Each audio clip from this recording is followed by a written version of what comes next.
साहेब, विधान परिषद निवडणुकाची रणधुमाळी सुरू झाली आहे. आपण खरं तर आपल्या उमेदवाराच्या प्रचारासाठी याला असं वाटत होतं, परंतु अनपेक्षितप्रमाणे माघार झाली तुमच्या उमेदवाराची. रणधुमाळी हा शब्द चुकीचा आहे. महाराष्ट्रामध्ये मला वाटतं 17 जागांसाठी निवडणूक आहे, विधान परिषद आहे. काही अपवाद वगळता महाविकास आघाडीकडे तेवढं बळ जरी नसलं तरी पण जागा बिनविरोध होऊ नये ही भूमिका महाविकास आघाडीनं घेतली आणि त्यानुसार मग सातारा असेल, कोकण असेल, पुणे असेल, अन्य काही ठिकाणी महाविकास आघाडीनं विदर्भात हे नागपूर असेल, यवतमाळ असेल, मराठवाड्यामध्ये हिंगोली, नांदेड अशा ठिकाणी महाविकास आघाडीनं आपले उमेदवार उभे करून विरोधी पक्षाचं जे अस्तित्व आहे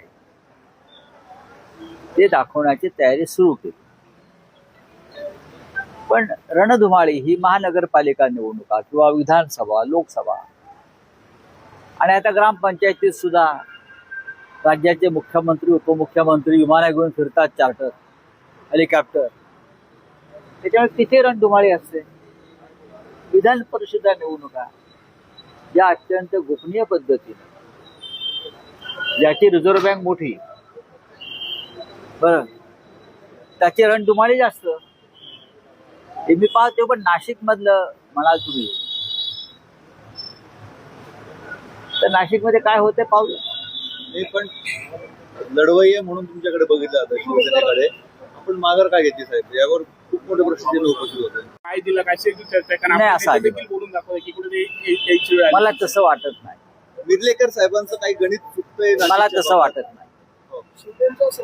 ही निवडणूक फक्त नाशिक पुरती आहे का? नाही, महाराष्ट्रात बऱ्याच ठिकाणी या निवडणुका आहेत. त्याच्यामुळे ज्याला यातलं आर्थिक गणित कळत आहे ते असं कोणाचं चुकलं किंवा काय असं असा प्रश्न निर्माण करणार नाहीत. 100च्या वर जरी आमच्याकडे मतदान असतं तरी आम्ही हे धाडस केलं असतं, एवढं तुम्ही सांगितलं. बंडखोरी मोठ्या प्रमाणात होती नाशिक असेल, राज्यात. अहो, आम्ही निवडणुकीतच नाही तर मी काय बंडखोरी करणार? महायुतीमध्ये बंडखोरी मोठ्या प्रमाणात झाली होती ठिकाणी. नाशिकमध्ये भाजपचेच जितेबंधूंनी उमेदवारी अर्ज भरला. पुण्यामध्ये चांगलं आहे ना, वेगळ्या ठिकाणी बंडखोरी. नगरसेवकांना मतदारांना आर्थिक बळ मिळेल त्याच्यामुळे. भूमिका काय आपला उमेदवार जर असला तर महाविकास आघाडीत कोण आपल्या सोबत आहे ते तरी कळत असतं किमान. तुम्ही या विषयाच्या बाहेर पडलं पाहिजे नाशिककरांनी. नाही, पण आपल्याला आंध्रातून हा सगळा निर्णय झाला असा एक संदेश आपल्याला म्हणजे कोणाला? तुम्हाला? नाही, उद्धव साहेबांशी चर्चा करून झालं. आम्ही सगळे एकत्रच होतो.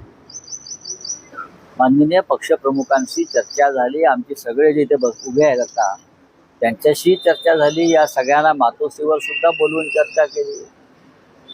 पण मी स्वतः या मताचा होतो की 17 विधान परिषद निवडणुका या काही राज्याच्या राजकारणाला कलाटणी देणाऱ्या निवडणुका नाही आहेत. स्थानिक स्वराज्य संस्थांचे जे निकाल लागले मधल्या काळात त्याच्यामुळे काही ठिकाणी निकाल स्पष्ट दिसतात, निर्णय स्पष्ट दिसतात. त्याच्यामुळे रक्त का आटवायचं? हार ज्या कोणाला लढायची इच्छा आहे ते लढतील. बिनविरोध निवडणुका करायच्या नाहीत हे धोरण होतं. त्यानुसार अनेक ठिकाणी आम्ही उमेदवारी अर्ज भरले. नाशिकमध्ये जर कोणी स्वतःहून पुढे आलं असतं तर नक्कीच आम्ही त्याच्या मागे उभे राहिलो असतो.